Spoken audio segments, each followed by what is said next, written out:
Hi, everyone. Welcome to today's Career Chat. I'm Krista Harmon, one of the career readiness consultants with the Kent Intermediate School District, and I'm so delighted to have Nicole Lintemuth with us today. She is an owner of a bookstore in Lowell, Michigan. Welcome, Nicole. Hi, thank you for having me. Well, we look forward to digging into your day-to-day, but let's take you back to high school level. And when you were 16 or 17, did you think you'd grow up to be an owner of your own bookstore? Tell us about those early thinkings. I didn't. So I graduated high school in 2005, and I had no idea what I wanted to do when I grew up. I had really enjoyed like history and social studies. We had a marketing department and a school store, and I had gone through that whole program at our high school, and I loved it. But I never really thought of that as like a career for me. I don't know why. I should have, because obviously I love it now. So I went into the military, and I was in the Air Force, and I was in college, and I was just doing what I was supposed to do. I got my degree in history. I graduated right as the economy imploded with the Great Recession, and I was like, what do I do now? So I went to grad school like everybody else. And once I was done with that, I started working in nonprofits. I had just kind of stumbled into it. Like I had a real passion for making a difference and wanting to change the world. And then, like a lot of people who work in nonprofits, I got burnt out because it's a really rough industry to be in because you just put so much of your soul into it and don't get paid very much. After I kind of got burnt out on that, I was like, I need something that's just 9 to 5. I don't take my work home with me. I just want to go to work, come home, be done. So I went into banking, and I really enjoyed banking quite a bit. It was something I liked. I had gotten a minor in business when I was in college, and I really enjoyed accounting and just kind of that very like straightforward style of math. And I loved being able to help people learn about finances and, do all of these things. And eventually I kind of worked my way up, and I got a promotion that seemed great on paper. I had a great title. I had, made good money. But I hated going to work. I did not want to get up. I did not want to go to work. Monday through Friday, I was just dreading it. And I was like, I can't do this for the rest of my life. Like I can't.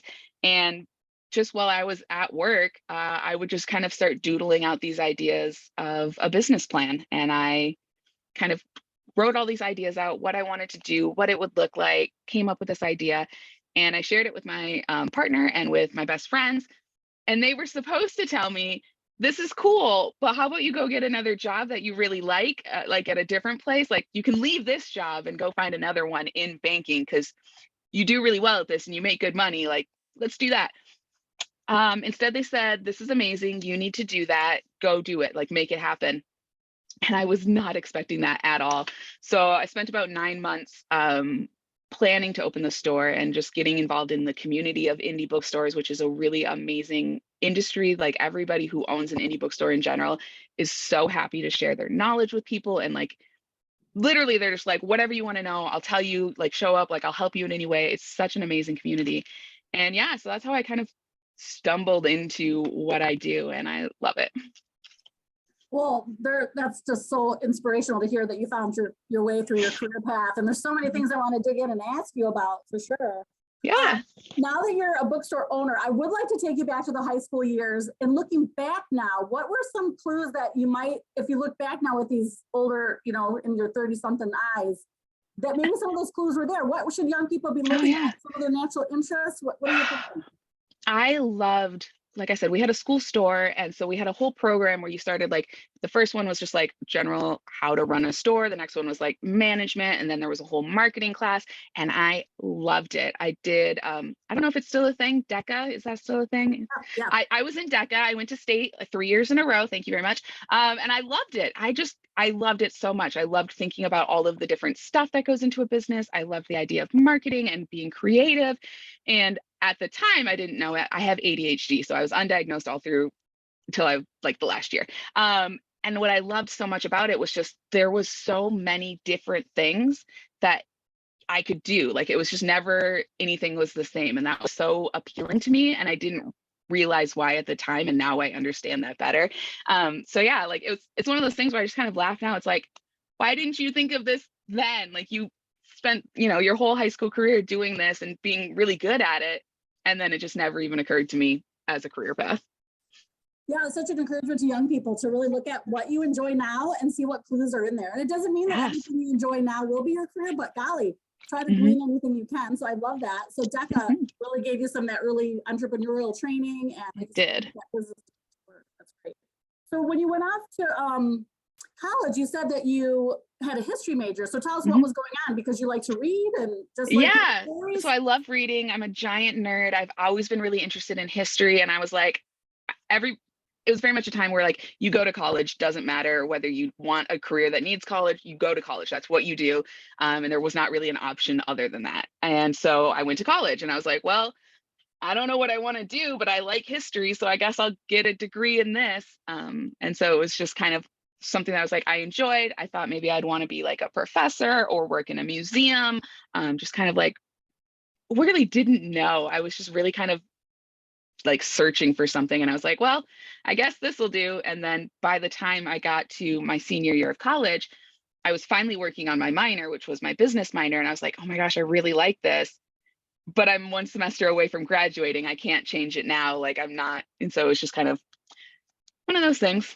Mhm. So yeah, so do when you look back, is there anything that you could have done or would have done differently to even to had you gone to the career counseling department like at your college? Like had you done some of that testing and stuff, or it was still kind of cloudy? I'm just wondering for young people, what Yeah. else? Sometimes it's just part of the journey, right? It's just part of Yeah. the journey. It was just one of those things where like I just kind of followed what I thought I was supposed to do rather than like what I thought I might be good at. Mhm. Opening your own business and working in your own business it's really risky. It's not a guarantee. Like you're not going to get paid for a while. Like there's a lot of things where you're like, that's a hard decision. And so I very much wanted to have like a safe, steady, good job where I'd get a regular paycheck and all of these things. And so that was kind of one of those like many, many things of why I just never like entrepreneurship never occurred to me as a thought.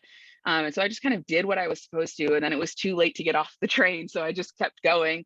And so I kind of wish that I had more people in my life who had said, like, hey, you're really good at this. Like, you should look at this. Here are other ways you can get into this career without necessarily having like a huge risk or anything like that. And I just didn't have those people in my life and didn't have like those, like these kind of things when I was in school. And I know that all of the steps that I went through and all of my career path and all of that have all tied into things that I still use in my job now. But it would have been really nice to have started doing this a lot sooner. Well, I think you just gave the golden advice for today, Nicole, is that there's no wasted steps. And my Mhm. career path is everything you did along the way, including your Mhm. banking position, which you hated. Every single one of those opportunities gave you a piece of the puzzle that you're putting Yes. together. So young people, don't be anxious about it. Mhm. Literally everything you do in life is going to give you a piece to the puzzle, Yep. and Keep you'll you learn from it. just try all the things is kind of, you know, to this day, the job that taught me the most skills that I use in every job I'd had since, and still to this day, was my very first job working as a waitress. Everything I've ever done has built off of that because you've got customer service, you've got time management, you've got working with difficult customers, you've got working with other people. And so all of those things tied into all of my careers I had later. And all of that has kind of come into what I do now at the bookstore. I love it. And I would agree with you as a waitress. I would Hmm. take advantage of it too. Yeah, don't mess with people who've been waitresses. They can do a lot. Absolutely. So here you present your business plan that you've doodled out, and you get lots of support. So Yes. help young people who are thinking about being an entrepreneur as well. Like, what are some of the first steps then? Like, how do you even get money, and how do you even connect with these indie bookstore? Tell us what an indie bookstore is, and Yeah. then how did you even connect with that community? Absolutely. So an indie bookstore is an independent bookstore. There's corporate bookstores, which is like Barnes and Noble, where they're giant everywhere chains, things like that. There's other like regional chains too. And then an independent bookstore can be various sizes, but it's generally owned by one person or a small group of people. And they're kind of what you think of when you think of like a neighborhood bookstore, or if you've ever seen You've Got Mail, like that's an indie bookstore. And so it's a very interesting community because while we're all technically competitors with each other, we very much have this mentality of like when one of us wins, we all win because we're all trying to beat basically Amazon. Like we're like, we can't let him take us down. we're in this together. And so when people show an interest in wanting to open and own an indie bookstore, the community is very much like, yes, we need more. Like, this is an amazing industry to be in. And that's just been such like a wonderful thing. And so I got connected through it because I had a friend who was also opening a bookstore around the same time as me. I think she ended up opening about 3 or 4 months before I did. And so she had gotten a connection from somebody else, like, you know, how that like Dutch bingo works. And we both got into this indie bookstore Facebook group where we just started connecting with bookstores across the country. And in West Michigan, we're super lucky. There are a ton of independent bookstores in Grand Rapids and in the surrounding area. And all of them are just so like wonderful and open and like, yeah, whatever you want to know, like I'll teach you, I'll show you what I use. Here's the wholesalers that I use. Here's the, you know, point of sale that I use. These are the things that we do. And it was just a huge, like wonderful teaching moment. And it's something that like I really enjoy being able to do now for others who are kind of coming up behind me.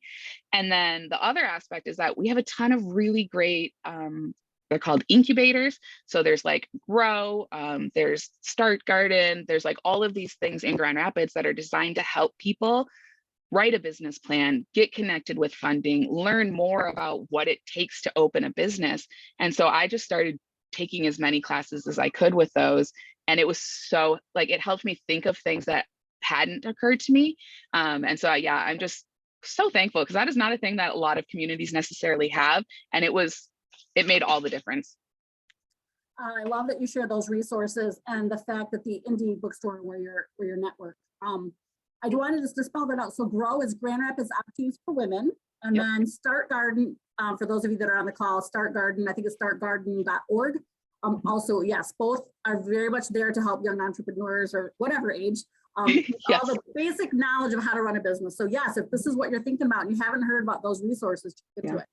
So Facebook, I love that too, that there's Facebook groups out there to tap into, or that you learn so much from them. Yeah, like it's so wonderful that, you know, I can be here in Michigan and I can learn from bookstores in Colorado and California and just all over the place of what have they done? What worked well for them? Here are things that they like struggles they ran into so I could avoid those same things. And it's such a great community. I just so enjoy it.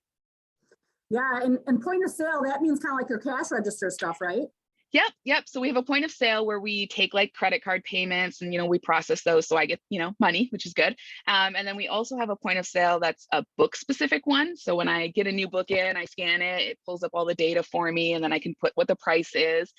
Because we're a new and used bookstore, it's, you know, we had a lot of like really specific concerns that we needed when we were looking at these things. And it gets overwhelming. Like if you just Google like, what's a point of sale system, you will get a million results. Like there are so many different ones. And that's where that network of other bookstores was so helpful of like, what's good, what's bad, what do you like, what's worked out for you? And just asking them those questions so I could find what fit best for us. And it was such a lifesaver. And that's what we love about career chats for young people watching this, is that's why we're talking to Nicole today. Anything you think you want to do, just talk to the person, learn from them. You're going to take a tidbit away. So thank you so much. That's such great advice for sure. So you ended up becoming a business owner. You went through these other organizations like Grow and Start Garden. So tell us about finding your first place where you're going to have your business. And like, that's a big jump from a secure paycheck into your own. Yeah. So my partner and I were like, okay, can we survive?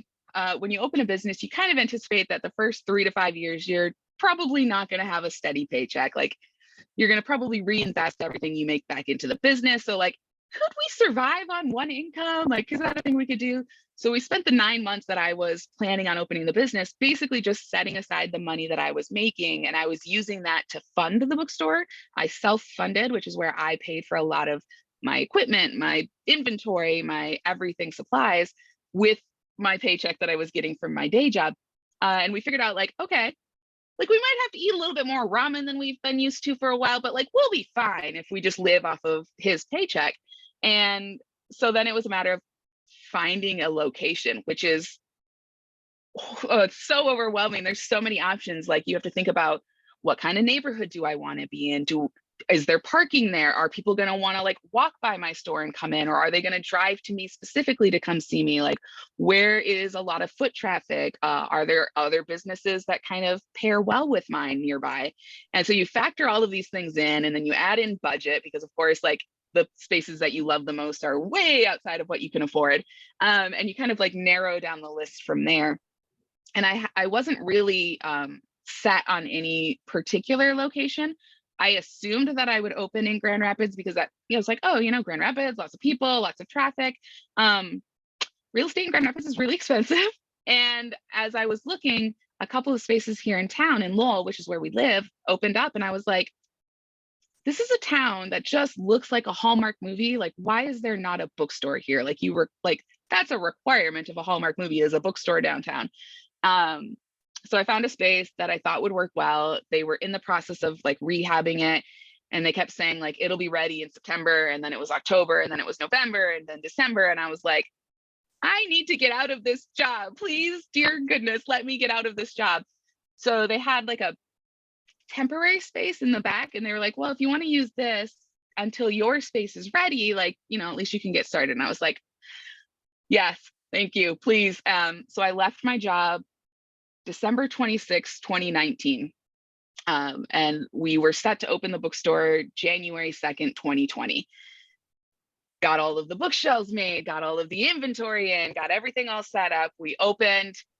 I was like, okay, good. I was sad because we missed the holiday season, but I was like, it's fine. Like, I'm just gonna like ease into this. On the 9th day, I walked into my space and it was raining inside of my building. Yeah. I basically like laid down on the ground and started crying and was like, what did I do? Like, I just left this great job. I just went through all of this stuff and it's raining in a bookstore. Books and water, not a great combination. Yeah, so called my landlord. Hey, it's raining in the building. You need to fix this. Called my husband. This just happened. And then called my best friend and was sobbing on the phone with her. Amazing moment of community. I don't even know who these people were to this day, but like 20 people showed up to the bookstore, packed up the whole bookstore, emptied the whole space out in 3 hours. And it went from like it was amazing. It was just such an amazing moment. With like the next week, I looked at the space that I'm in now, was like, oh, great. You live upstairs. So if anything goes wrong, like you're going to be on top of it. Like, this will be great. And we moved in. And I opened up mid-February 2020. You can kind of guess where this is going. Yeah. We're guessing where this is going, Nicole. Ruh-roh. Yeah. So we opened just after Valentine's Day 2020, made it a month, and then had the COVID shutdown. And it was just such a wild experience for my first 3 months of business. But I will say, like, that first year, that being my first experience, I was really lucky. I didn't have a lot of staff that I had to worry about and laying off, or how I was going to pay them, or when I could bring them back, because I was the only person working here. I didn't have a lot of like, this is how we've always done it.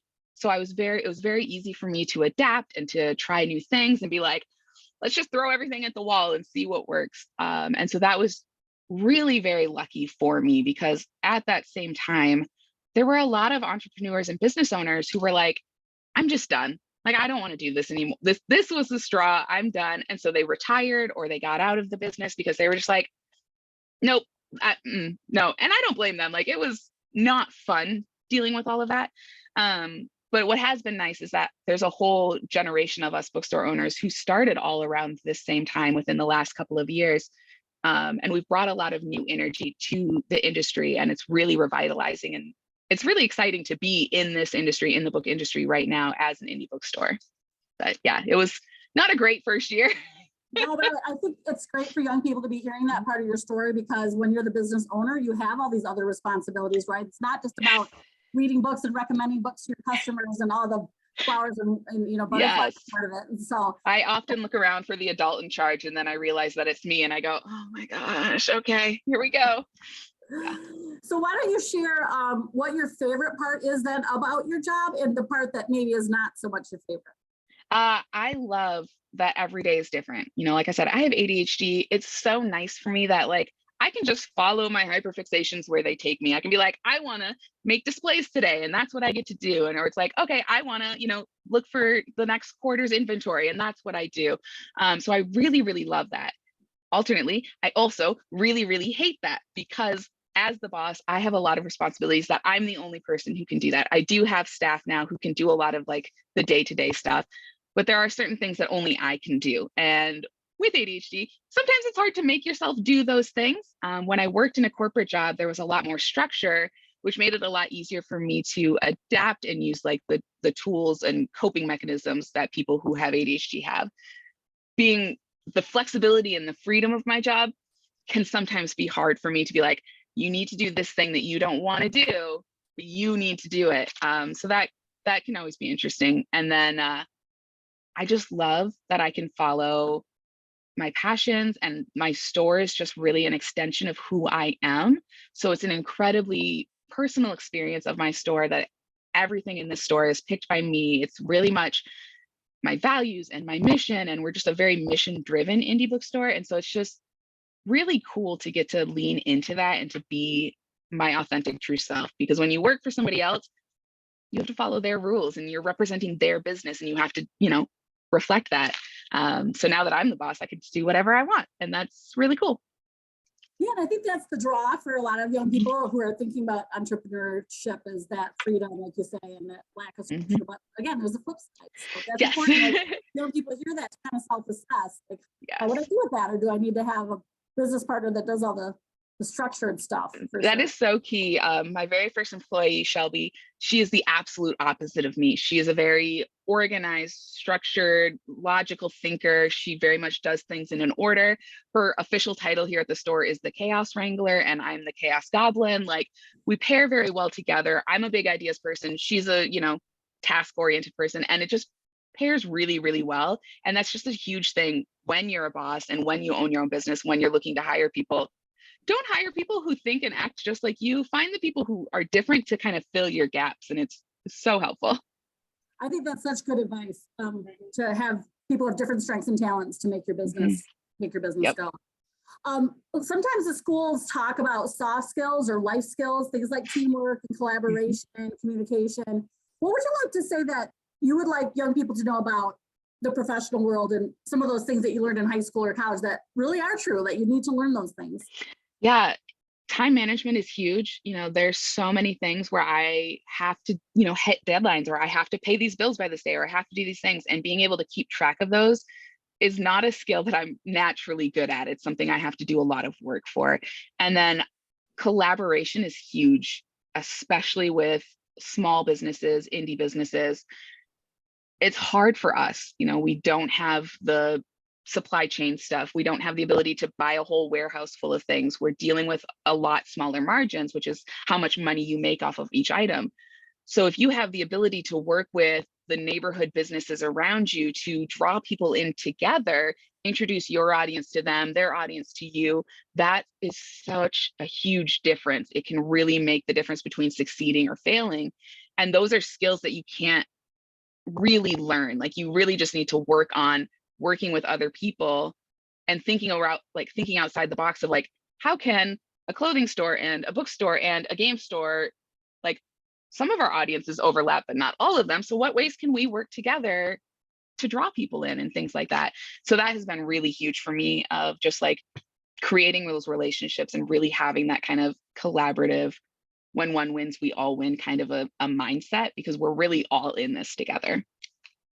No, I love that. I think that, like you said, some of the fresh energy that maybe you're bringing to this industry, because like you said, for so long, the Amazons and the Barnes and Noble kind of took over and indie bookstores went away, but it's that pendulum's kind of swung, right? Like, support their neighborhoods. They want to support their local communities. Yeah. And that's kind of been the benefit of COVID, is that a lot of people have really learned to grow and appreciate the small businesses around them, because they were able to provide a lot of things that big box stores weren't during the pandemic and all the height of that. And so they really realized like what's important to us, what matters to us.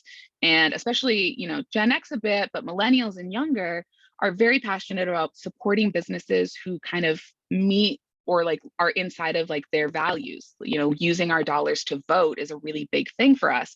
And so small businesses can really do that. Like because I'm a mission driven bookstore and because I'm so passionate about the things that I'm passionate about, my customers know that when they come spend money with me, they're supporting those things as well.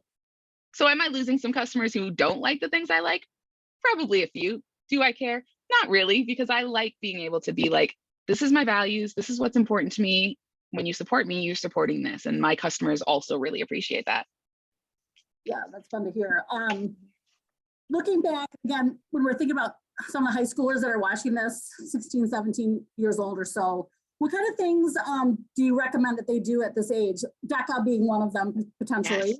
Do you Yeah, do DECA job was shadows? amazing. Yeah, do you do job shadows or anything? Do you let kids come in and talk to you, like an Yeah, information interview? I love talking about what I do. I will do it all the time. Like you can come in and I will chat your ear off forever about it and answer every question. We've actually had a couple of people come and shadow us for a day who are thinking about opening bookstores. And so, I really encourage, especially, 16, 17-year-olds, just go out and try it. Go ask questions, especially with small businesses. We love what we do and we love talking to people about it. So we're happy to answer any questions that you might have. Obviously be respectful and don't go in on like the busiest Saturday or whatever, but just reach out and ask. Like, there's never going to be any harm. The worst they'll say is just like, I don't have the time or no, I can't. But just ask. Like, we're so happy to talk about it and just go explore and go try things and go check them out and think about the different ways that you could make your dream happen. One thing with the indie bookstore world that we're seeing is a lot of non-traditional styles of bookstores, online only bookstores, pop-up bookstores, or mobile bookstores. Like book buses are a thing that a lot of people are doing, to where they don't have a traditional like brick and mortar, which is like a physical space that they're in all the time. They just show up at like events, or they show up at like farmers markets and they have their books and they sell them that way. And it's such a cool way for people to be able to get into the business and get into the industry while maybe still having a day job because they need to pay their bills and they're not as lucky as I am to have a partner who can support them. And it's just a really cool way to meet neighborhoods where they're at too, that maybe wouldn't be able to support a full-time brick and mortar store. So there's just so many different creative ways that you can get into industries. Try them, check them out, like find those people who are doing what you want to do or you think you might like, and ask every question you can think of, because we love talking about it. Yeah, it's been really fun having you today, for sure. We only have 2 minutes left, and you kind of already gave some beautiful wisdom in that last series of comments. So really, with the students that are watching, you are probably young people who want to own their own businesses. They're attracted to that idea. Any just final words of wisdom for them, Nicole? Yeah, absolutely. I think my biggest thing is that if you're looking for a thing where you're going to go in and make a lot of money, might not necessarily be the thing for you. It's definitely something where you have to be passionate about what you're doing and find alternative goals. For me, I would like to pay myself a regular salary and, be able to go on a vacation occasionally, but I don't want to make $1 billion. I don't want to build a rocket to the moon. I want to have a kid who grows up in my store, moves away, has their own family, and comes back with their kids. When that happens, I know that I can retire. Like I'll be like, all right, check, done, we're good.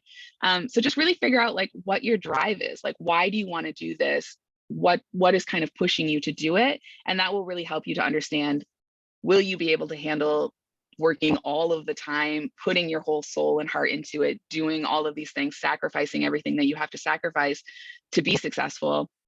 You really have to have the right motivations for it. So just kind of know what those are. And if you're not sure, that's fine. Just mess around and find out. Like that's kind of what I've done. Yeah, like I said, there's no wasted steps, ever. Yep. Everything you've done led you to this. And you got to tell us the name of your bookstore. I never asked. Oh yeah, it's called Betty's Pages. Betties, not a Y. Betty Page was a pinup artist in the 50s and 60s. She was a model, and I just really loved, like I've always just really loved that time frame and that like aesthetic. And so when I was opening the bookstore, I'm terrible at naming things. So my best friend actually came up with the name because it's just a really fun pun off of the model's name and pages of a book. And yeah, so Betty's Pages. All right, check her out in Lowell, Michigan, you guys. Yes. Nicole, thanks so much for being such a great role model to us today and sharing your story. Absolutely. Absolutely. I love doing this. This is being able to work with kids and talk to kids and get them excited about this industry. Anytime I will show up. Awesome. Thank you. Yeah.